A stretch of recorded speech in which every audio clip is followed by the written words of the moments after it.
Hello and welcome back to the Untriggered Parenting Podcast with me, Paula Sampson Lawrence. Today my special guest is Kelly Pearson, a conscious parenting coach, and we take a deep dive into all things conscious parenting and what it looks like in practice. Let's dive in. Good morning, Kelly. Welcome to the show. How are you this morning? I'm really good, thank you. I'm really excited to have this conversation with you. I know, me too. Tell us a little bit about yourself and your background so that we can get to know you a little bit better. So obviously I'm Kelly. I am a conscious parenting coach and a belief coding facilitator. So I empower parents who are navigating a spiritual awakening, wanting to go through that conscious parenting, but just have so overloaded of where to start. I help support and empower those parents and just give them that guidance. And I suppose also through doing this, what I am empowering them to do is break those karmic patterns, that generational trauma, and become the parent that they'll probably wished raised them. Because we do have, unfortunately, a lot of generational trauma and subconscious things that we take on that we don't even realise that we're doing, that has been in our family for generations. And I suppose I support you and empower you to awaken to those and be the cycle breaker of your family. And for me, I've always wanted to work with children. So I always remember being in year 6 and going to volunteer with the reception children and just like helping and supporting them. And from that, I've always had this keenness to work with children and their families. And that kind of led me onto that path, that career path of going to university, going to get all my qualifications. I just feel like children are so innocent and they are sponges from conception to about 7, 8 years old. They're sponges absorbing everything around them. And unfortunately, they are conditioned by society, by how we raise them, by their peers, school. They are conditioned. And as they are conditioned, they start to lose, not necessarily lose, but I suppose it's their belief system is built, and there is a lot of limiting beliefs there that stop us from being our true selves and all those kinds of things. But for me, like my story is a few years ago, I was working full time. I was at university full time. I was hoping to apply for a teacher training as well at the time. And I was burnt out. I was overwhelmed. I was stressed. And one day at work, I just had this utter like meltdown at work. And I felt utter humiliation at the fact that I'd broken down at work, because with the best intentions of the people around me as I was growing up, what I learned was they used to sort of say to me, don't cry, it's okay, everything's better, what are you crying for? So what that taught me is let's hold those emotions in, because it's not, we don't need to do that. So when I did break down, that was me kind of going against what I'd felt like I'd been taught. And I felt utter humiliation for a couple of years, and then I went through my own spiritual awakening, and I recognised that, gosh, there was nothing to actually be humiliated about at all. Like, actually, we should be encouraging these emotions to come out, because all we're doing is suppressing them. And through that spiritual awakening, I recognised that society is not normal. The things that it's not teaching us how to regulate our emotions. And what I mean by regulating, if some people don't know what that means, it's managing our emotions, but being able to express them in a healthy way. Because what is not normal is shouting, slamming doors, the things that we've been led to believe. And for me, this great awakening was like the best thing, because I've now learned, I've had to like do the inner work and come to a place where I can express my emotions, and it's safe for me to express my emotions. But that hasn't come easy to me, and there's still times now where I may feel a bit teary and be uncomfortable around people trying to let those tears out. And I've got to self-soothe myself and just encourage myself, like, it's okay, I'm safe, I can do this. But I think, that's why I'm so passionate about teaching parents how to healthily express emotion, but how to support that and normalize that for children, so that they can become confident and resilient. Because at the minute, where we are currently in society, is we have got a mental health pandemic. We have got children, adults, because they haven't been taught how to express their emotions, so they're holding them in. And what that does is, it's again that suppression, it's just that build up. And there's only so much build up that we can have before we eventually, it has an effect on our mental health. And I'm so passionate about supporting parents, empowering them to do this so that their children are the cycle breakers, and they learn how to be, they are then going to be able to become confident and resilient adults and live in a society that's actually not more normal, like normalize the society of expressing emotion to what we've got currently. Yeah. I'm going to go right back to the beginning, what you said. You spoke about how society conditions us, which we know that it does. And especially because obviously right now, conscious parenting, gentle parenting, respectful parenting, it's all kind of like a buzzword at the moment. Yes. And I think, first of all, there's a lot of misunderstanding over what that actually means. I think a lot of people think gentle parenting is permissive parenting. It means, letting the child take control, and Yes. it's all about your feelings. And you speak to your child in a very soft, calm voice, and you ask them to do things over and over and over again because you're giving them lots of choice, which really annoys me because that's not what conscious parenting is. I like the term conscious parenting, not gentle parenting, for that exact reason, because I think gentle parenting gives you a false interpretation of what this style of parenting is.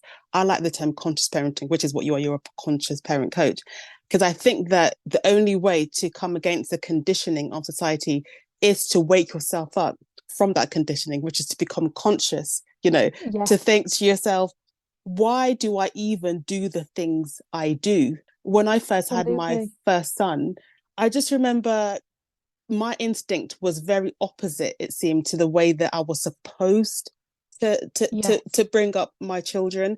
And I know we all say that thing of I want to do things differently to how I was parented, but it's great to say that, but then in the moment, in the thick of it, in the day-to-day of it, you don't know what that looks like. You might say, I don't want to yell because my mum yelled at me all the time, so what are you going to do instead? And then people go, I don't know what I'm going to do. Yes, and I also feel like becomes a part of this as well is your subconscious.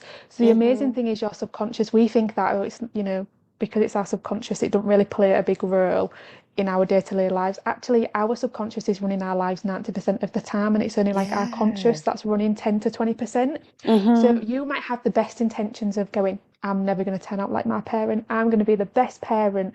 I'm not going to shout. I'm not going to do those things that I know that I hated as a child because of how it happened to me. Subconsciously, your subconscious has learned that it's normal to shout and it will just do that. There's maybe a belief around that, something. So sometimes you may have the best intentions, but it's your subconscious running yourself, running it basically. And when you become conscious, you then start working with your subconscious. This is why I feel like for me, subconscious parenting is also doing that inner work. Yes. Recognizing your triggers. So if you feel triggered when your child is loud or anything like that, look at it as a mirror of something that's going on inside within you that just needs that attention. And a lot of the time it is probably your inner child coming through, because your inner child, obviously it's that younger version of you as a child, and it's something that hasn't been met, that a need or something that hasn't been met when you were as a child. And that's not to say that you didn't have a good childhood, absolutely not, but there'll be certain times in your childhood where you may have not been heard, you may not have felt seen, you may have been invalidated by your parents, and that's coming to the forefront in that moment of when you're feeling triggered. And sometimes it's remembering, or the way that I know that a parent that I spoke to recently said to me, when her daughter is triggered, she's being really loud, it's having a tantrum, and she's feeling really like internally she's feeling at least, outside she's really calm, but what she does is, as she's talking to her daughter, she's also talking to herself and trying to self-soothe herself and kind of going, it's okay, my daughter doesn't understand, she's doing this, it's okay, so it's that self-soothing of yourself as well as your child. And that isn't something that comes naturally overnight. No. It's something that does take time, and it does take a lot of work. But if you want to be that cycle breaker and that parent that the opposite of what your parents were, you've got to do it. And I think I've never ever spoken to anybody that's ever done inner work where they've gone, I completely regret doing this. Yes, exactly. It literally changes your life, I think, Yeah. And because there's nothing more important than being self-aware. You've got to be self-aware about who you are, what you want, what you're doing to go through life, And I think when you've got you're trying to bring up children and you're doing it differently to how you were brought up. And I always say to parents, there's no shame in saying, I don't know what I'm doing. Because it feels like you're supposed to, especially as a woman, you're just Yes. meant to know how to be a mother. It's meant to just come naturally. You have the baby, it's meant to be like Yep. a la moment, and everything gets downloaded into your brain, and you're supposed to know what to do. Yes.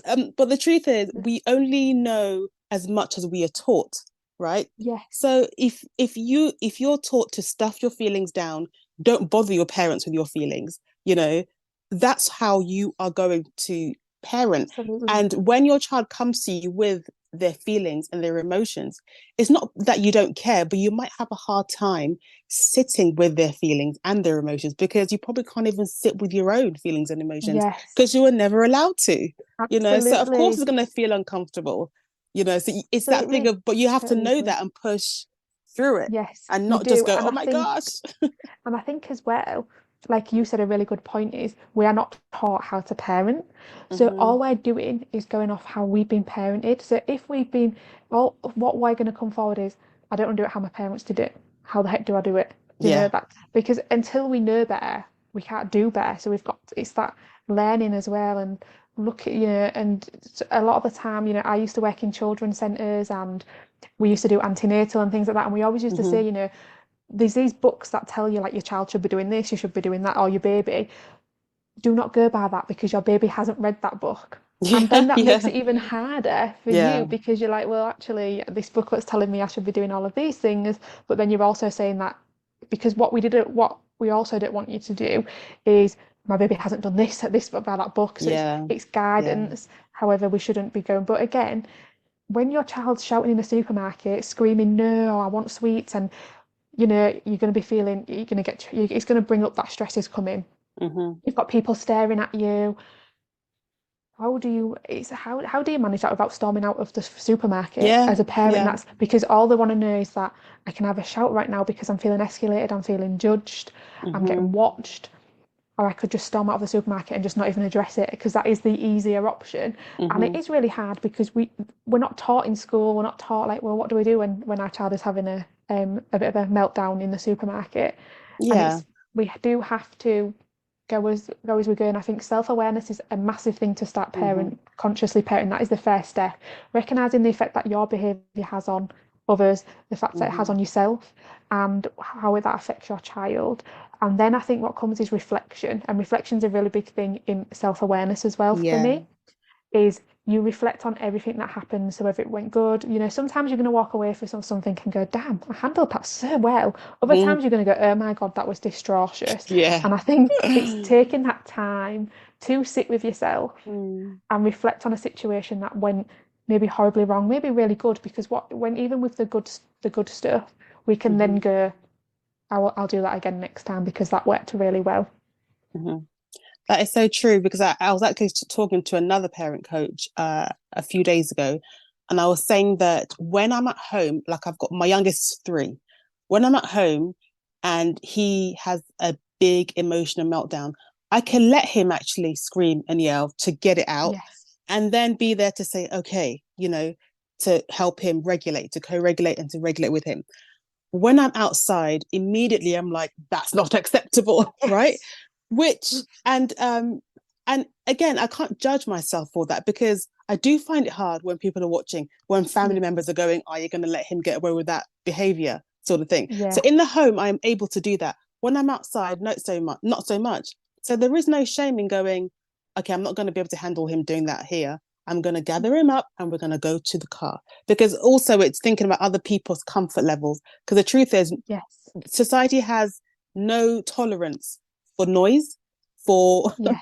for Totally children's agree. noise, for emotion and meltdowns. There is no tolerance for it. So there's no shame in saying we're going, sort of thing, and then go into the Absolutely, and car. I totally agree. You know, I think if that's how you cope with something, yeah, yeah. and that gets you that gets you avoidant of shouting Mm-hmm. and feeling embarrassed, I absolutely say this. I think that people make mistakes, and I'm not saying that in Mm-hmm. general of you walking out the supermarket, but we all make mistakes, and I feel like, yeah, you can be hard on yourself if you make a mistake, or actually you Mm-hmm. can go, hands up, I made a mistake. Tell your child, actually, be honest with them. I made that Hmm. mistake. I'm really sorry. I shouldn't have Yeah. shouted at you. Yeah. And again, you're normalizing that mistakes happen, that we all make mistakes. We're not perfect. And like, you are going but whatever you need to do in that moment to keep yourself safe Yeah. and to keep yourself regulated, that is what I would encourage you to do. So if you feel like actually I need to leave that shop, that's Hmm. okay. That doesn't mean that you've done a bad job. That doesn't mean that, Yeah. you've done something awful. I don't think anyone should be embarrassed or ashamed by that, because actually what you've done is you've put your child first, you've put yourself first, Yeah. Yeah. and you've come away. And actually as well, also asking for help, I think that's a big massive thing that we all kind of Hmm. struggle with sometimes, is when Mm. we are struggling, ask for help. So if you are with a friend in the supermarket and that happens, ask your friend, because your friend is probably going to be a bit more neutral than what you are, because Yeah. Yeah. your child triggers probably you more than it does your friend. Hmm. So if you're with your friend or your partner or whoever, be honest and go, I'm really starting to get, it's getting a bit too much for me now. Can you just step Hmm. in and just try and see if you can sort them out? Because your Hmm. friend's going to want to help you as well, Yeah. that, Yeah. or your partner, your family, they're going to want to help you. Yeah. But it's also being mindful of who you ask for help as well. Because if you've got, unfortunately, we sometimes have family and friends that are always in support of our conscious parenting.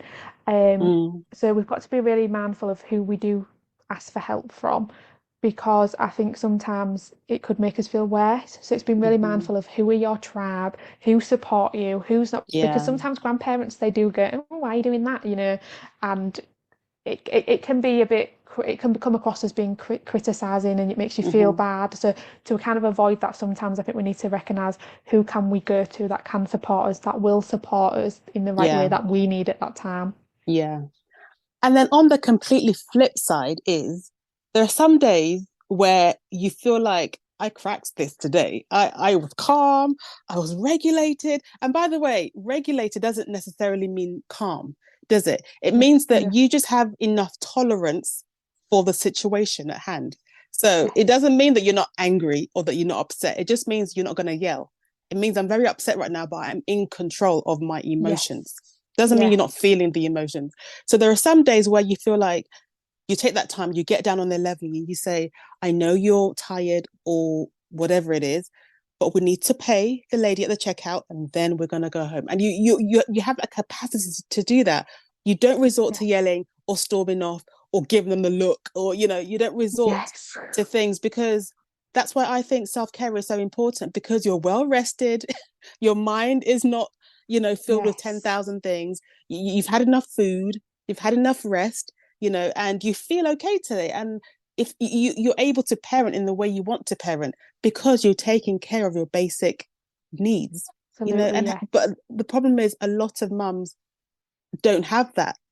And that's why I push self-care so much, because it makes such a difference to how you show up for yourself in this world and for your children. Definitely. And I think as well, we can't, like, it's kind of like pouring from an empty cup. If your Mm-hmm. cup is empty, how can you be the best parent that you want to be?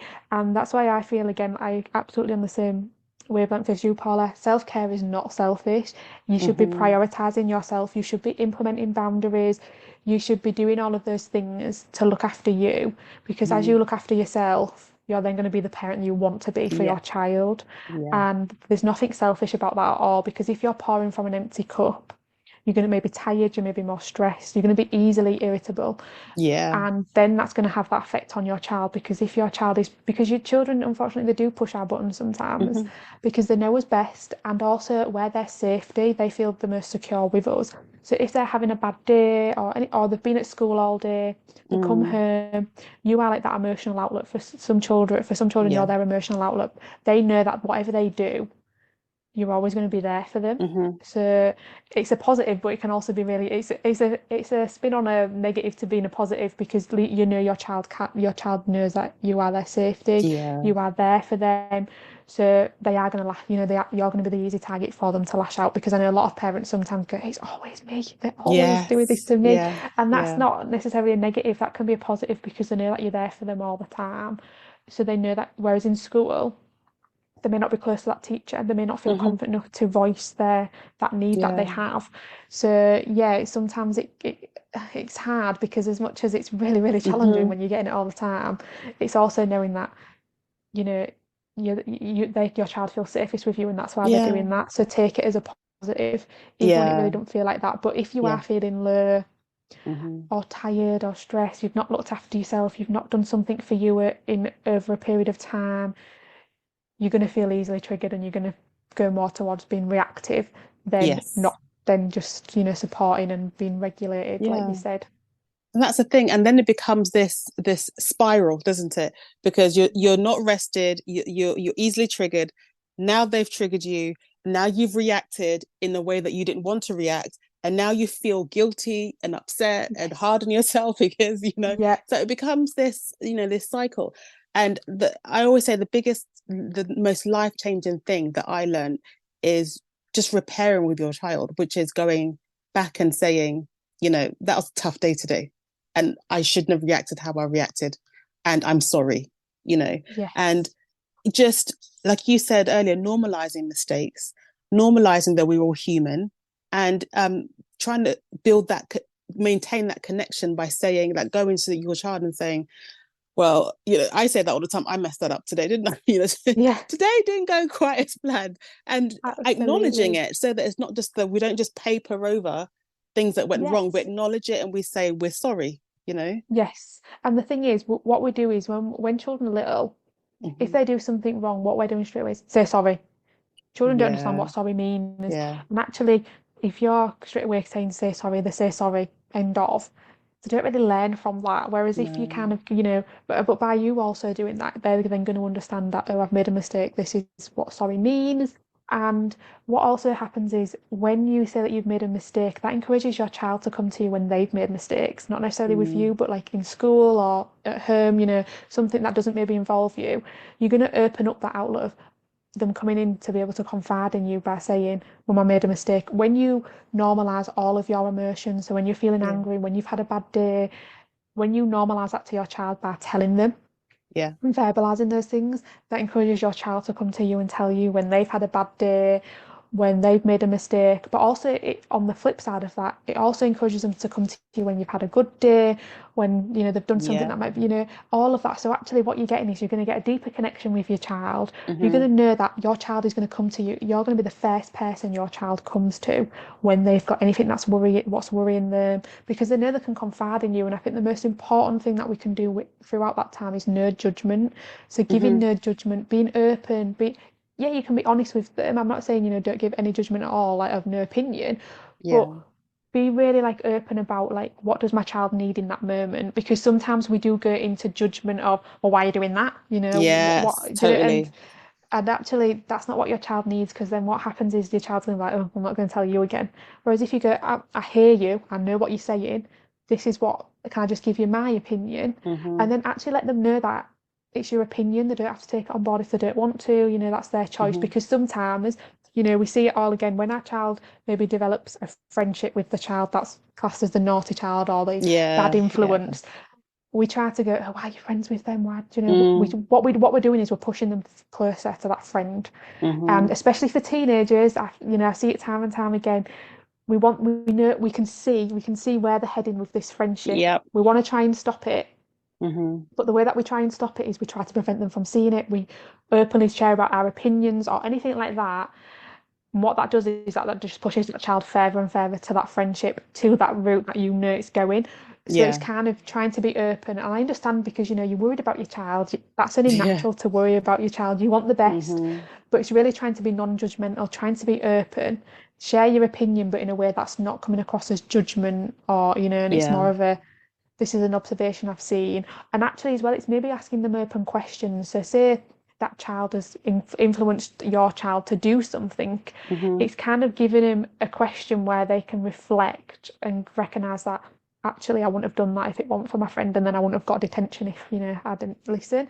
And yeah, by asking those open questions, it becomes a bit easier hmm, for your child to then navigate, and actually for you too. But again, that's something that takes a lot of time. It can take time to build up. It's about you doing that inner work to recognize, because yeah, for a lot of us, we weren't seen, we weren't heard as children, so yeah, naturally, yeah, subconsciously, we do these things again.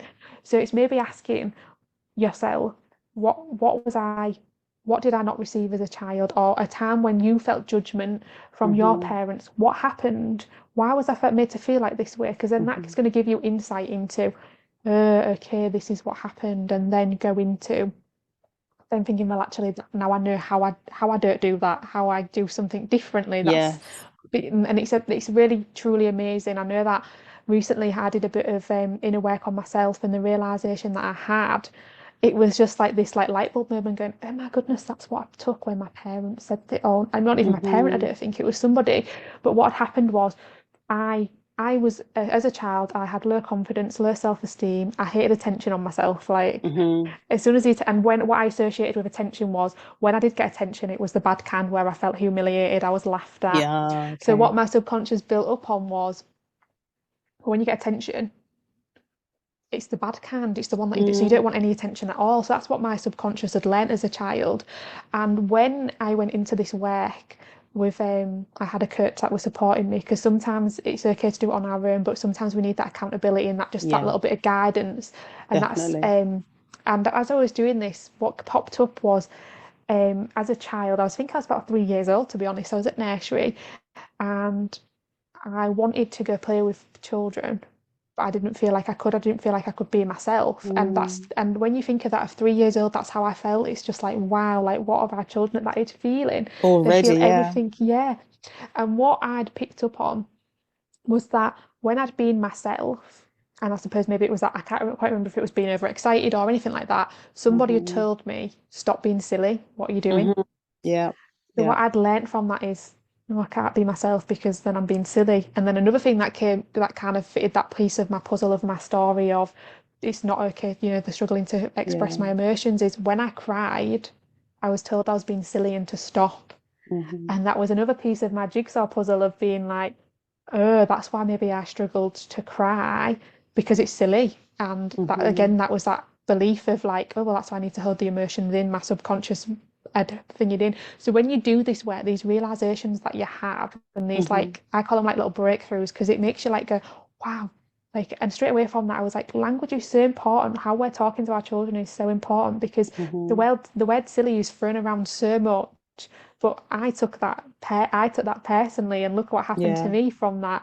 And obviously, it was a range of other different things, but that is why like doing this work helps you recognize where things come from, where your beliefs come from right now, Yeah. and actually doing the work actually identifies what those beliefs are because you might be thinking, I just don't understand why I'm shouting at my child. I just don't get Yeah. it.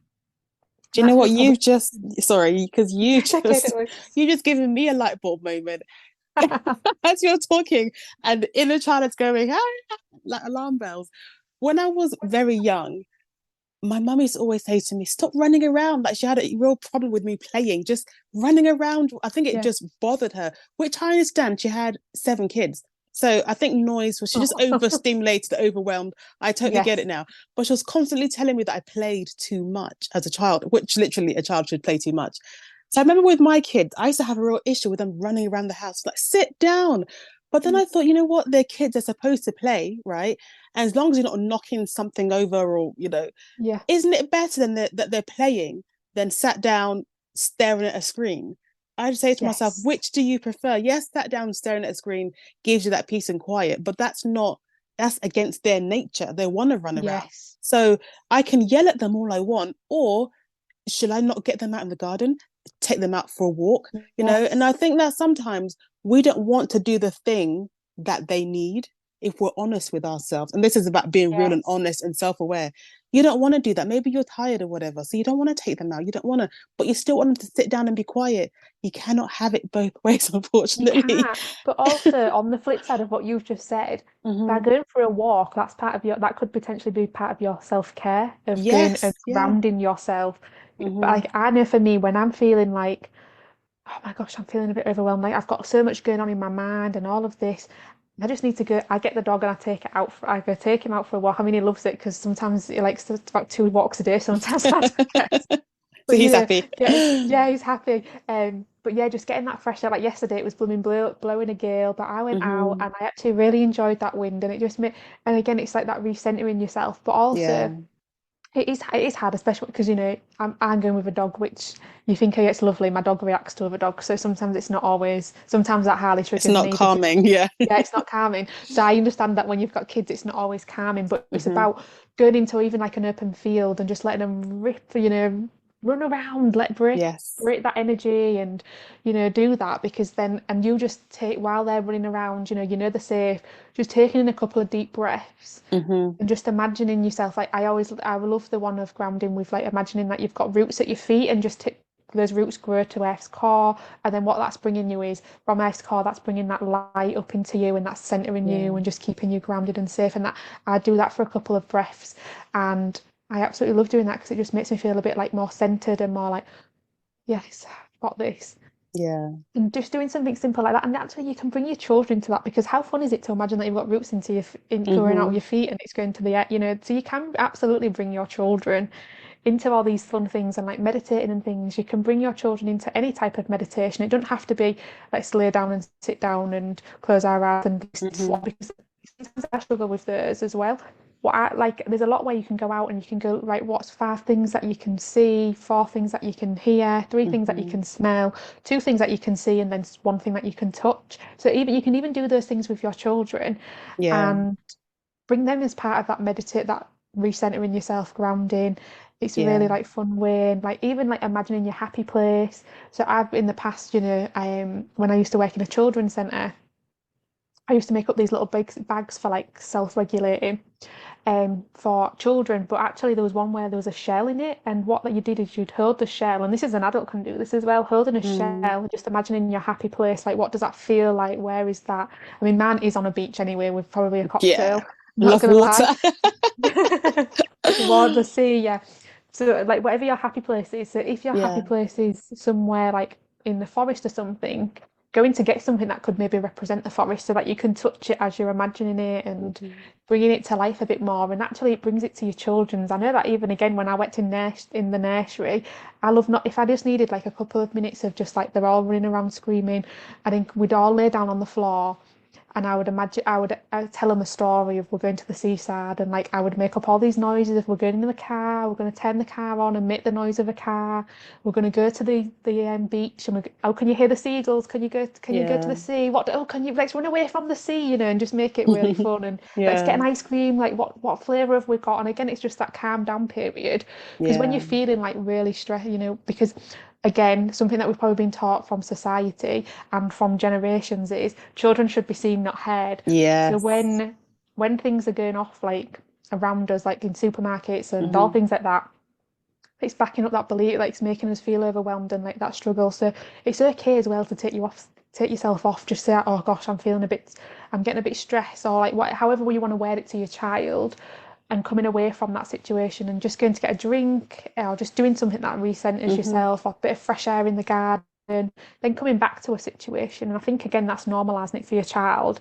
And I know that one family that I worked with, they called it decompression time, but it was a thing that the whole family used. So if one parent came home from work Yeah. and they would say, I just need a bit of decompression, and they would go off and have half an hour to themselves to do whatever they needed to do, then come back and okay. And then what they started doing, the parents, is asking their children when they could recognise that they did decompression time, they would go, I Yeah. think you need to go decompress for half an hour. Do you want to go up to your room and go? And then they would just take themselves off up to the room, go do whatever they need to do, read a book or do a bit of colouring, whatever that looked like for Yeah. them. And it worked really well. And what they were trying to normalise was it's okay to feel overwhelmed, but it's actually about being like, oh, I'm overwhelmed. Like, I need to have this time. And they took themselves off. And what you're kind of doing is you're stopping that reaction from happening for your Yes. child, for you. Hmm. And I think when they said it, I was like, that's such a really good idea of calling it Yeah. decompression time. And it worked really well for them. Oh, that's really good. I wanted to move into something that you mentioned at the beginning. You said that you are a belief coding facilitator. Have I got that right? Yes. Yeah. Yes, you have got that right. So So yes. tell me all about that because that sounds really interesting. So what I obviously we've spoken a lot about these beliefs of children should be seen, not heard. Whatever the other beliefs were that we spoke about previously. So what happens is when you're feeling reactive and triggered, like I said, our reality is a mirror of Mm. reflection of what's going on for us. So when we're feeling reactive by our children, there's something within you that's just crying to be, so that could be inner child healing, but there is belief coding, which has has all sorts in it, to be honest, where you will probably get in that inner child healing as well. So parents come to me, they may go, I'm really feeling really reactive and triggered at my child. I don't feel enough as a parent, in certain situations. So they can come with a range of things. This belief coding is so broad, but I specifically focus on parenting. But there's all sorts. There could be money, physical pain, all things like that. There's so many belief coding facilitators out there that do different things. So what we do is we get to the root cause of why you're feeling like you are. So the session kind of looks like I ask questions, like I get really into unlocking those layers, getting into the nitty-gritty. And the amazing thing with belief coding is we reprogram the subconscious mind. So we may identify a belief, say children should be seen, not heard. We then change that belief on its head and put an empowering new belief in that you want to believe.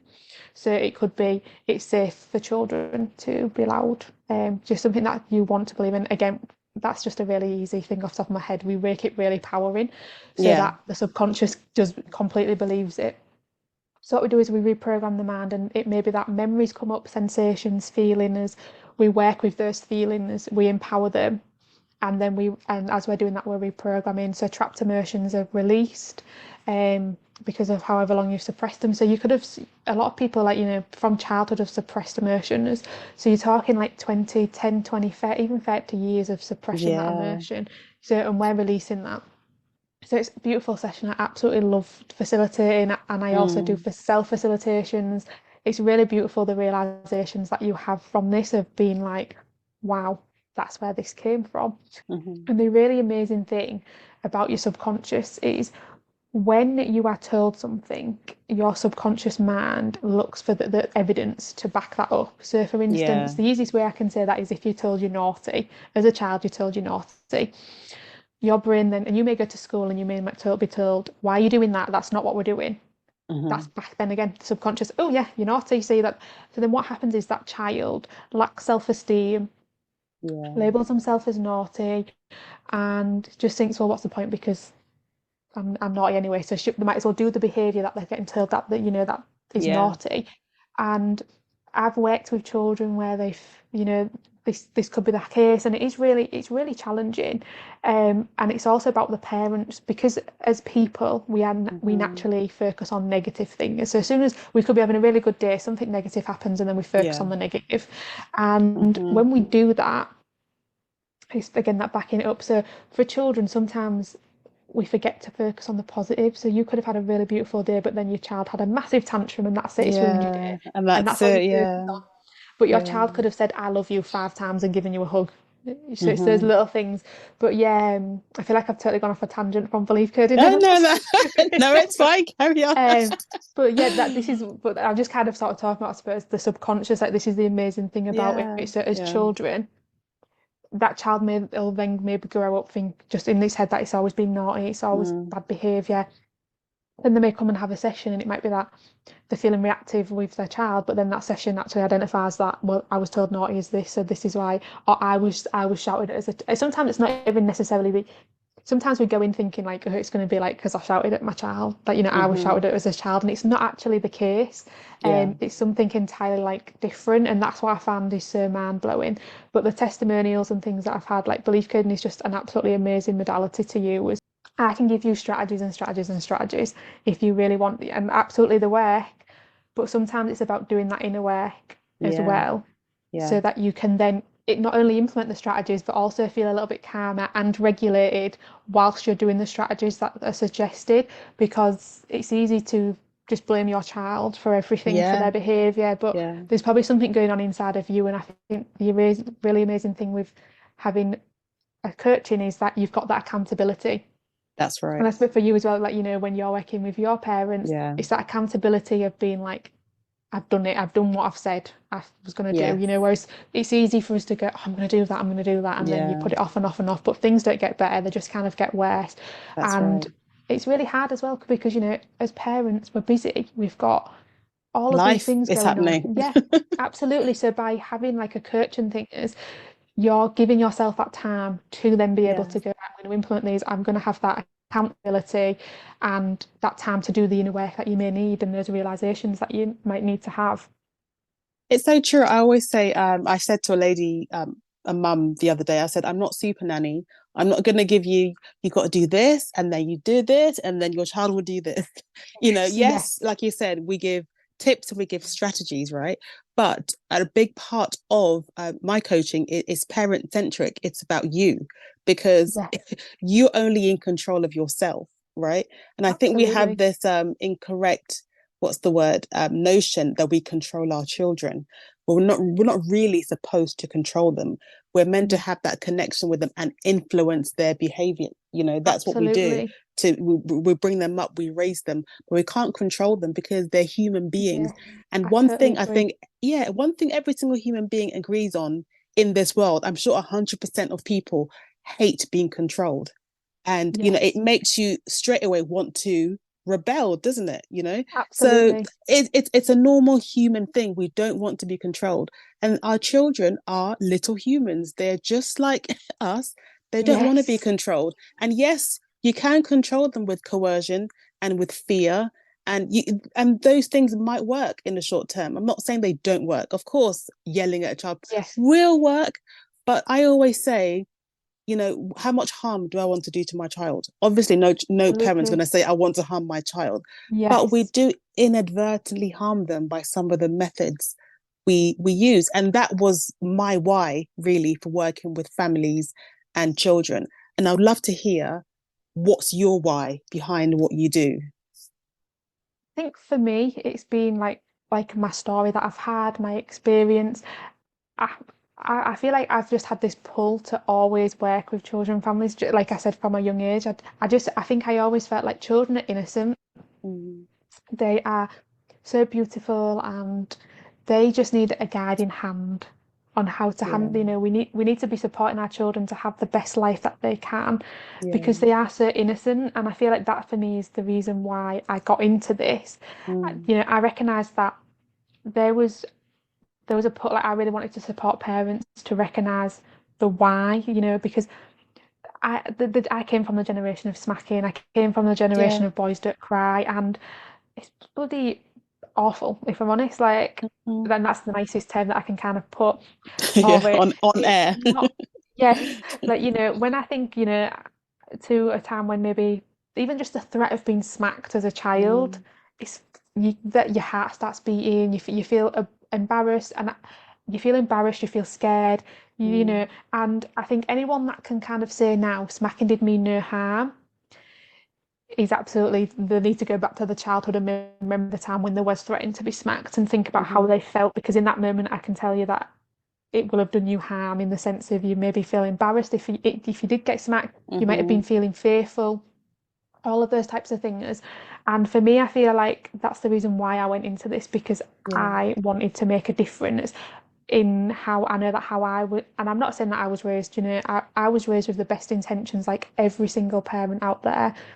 You're raised with the best intentions to be the best that you can be. But through my own story of the things that have happened to me, I really want to just encourage and make that difference Mm, in being able to say, yeah, I helped society by being able to normalize emotions. yeah. And I think that conscious parenting for me has been life changing. And I'm not even over, you know, I'm not Yeah. even exaggerating that. So, for people listening, what would you say are the incredible benefits of, consciously, respectfully, parenting your children? For me, I think it's the realizations that you have, Hmm. the breakthroughs, because you are never going to regret doing, like I said, you're never going to regret doing the inner work, but you're also never going No. to regret it shouting at your child, because you're going to have that awareness. You're going Hmm. to be able to, obviously, it's not, sometimes there may be times when you are going to do that, but actually, you're not going to be Hmm. hard on yourself, because you've actually earned up to the mistake, you've apologized, Yeah. and you're not going to sit in your bedroom crying and beat yourself up about it, Yeah. because actually you know that everyone makes mistakes, and you're normalizing that for your child. Hmm. And for me, I feel like it's just so important, and having that partnership with your child, like the difference that Yes. it's gonna make. Because for me, a lot of parents, they think, like you said earlier about gentle parenting, this conscious parenting, it's like hairy fairy, we don't have choices, we have no consequences. It's not like that at all. For me, the way I view conscious parenting is that you're in partnership with your child. You have that connection, you have that understanding, you have that empathy for them, and your child has it for you too. And that's not to say that you can't, because a lot of parents might be like, well, you're saying that, I'm not a parent, I should be up here, and I'm not, it is equal, but I'm also saying you can, you are the parent, you're not their friend. And if your child is doing something, it's again about giving that choice, but also giving a consequence. And by a consequence, it doesn't have to be a scare tactic of, you're not, it can be just something really simple, that a couple of minutes shaved off the telly time, or, just something that there's a consequence for that behaviour. And that's what it is. It's about letting your child know there's consequences for our behaviour. Because in life, there is consequences for our behaviour. The way we make people feel, the way that, things that can happen to us from the behaviour that we do, all of those types of things is a consequence to everything. And I think when you build that self-awareness up and you recognise that, you then start to understand your behaviour. It is so true. And I personally think we don't have to prove to our children that we're in charge, that we make the rules, because we just are in charge. Yes. So we have to just step into that confidence of we are the leaders in the home, but just because I'm a leader doesn't mean I have to yell at you and smack you, and, it is, I don't have to enforce my leadership that way, because I am the leader, Absolutely. And I think by being like that, having that like balance of you're in a partnership, you're going to get that respect anyway, because you respect your child and then your child respects you. So I totally agree with you there. Yeah, absolutely. And I don't want people to think that just because you decide to parent consciously means that your child would definitely turn out a certain way. We still don't have 100% control over what your child does as an adult, because again, we all are human. We all have choices. But I want to know that I did the best I can without causing them causing them the least amount of harm that I could. I did my best with that. And I can walk away, right? And be I definitely did the best that, Yeah, absolutely. And I totally agree with that, because like I said at the beginning of near my story, children are conditioned by their surroundings. So predominantly they are at home. They are, you're parenting them predominantly at home, so they're going to learn a lot. But in school, unfortunately, there is like bad influences and there's peer pressure and all those things, and that can put a factor into that as well. But by having that relationship that you're having, what I would hope, and I mean I say hope, but I would no doubt imagine, is your child's going to come to you. If they make a mistake, if something happens where it was peer pressure, they may do something that gets them in trouble, but they actually feel safe coming to you and telling you, and that's the difference. By not hiding it, they've come to you and told you, and that's not your fault, because they've made that choice. They understand that choice. But being able to talk to you and tell you, that's the biggest difference that there is. Absolutely. Just to wrap it up, I won't keep you much longer. So how can people connect with you online, and get involved with the work that you're doing? So I currently have an Instagram account, so it's at Positive Family Approach. That is currently my main frame at the minute, that I'm working from. But if you are interested in anything that I've had to say today, my messages are always open. So just give me a DM. You can put Untriggered as podcast, and then I'll know exactly where you've kind of come from, and we can have a conversation. If there's anything that you would, any questions or anything that I've spoken about, please don't hesitate to message me. Just get in touch. Oh, well, thank you so much. I'll make sure I put all the links to your Facebook page in the show notes, so people can go and click and find it. But and I can't wait to have another chat with you again. Yeah, that would be nice. I love this. Oh, thank you.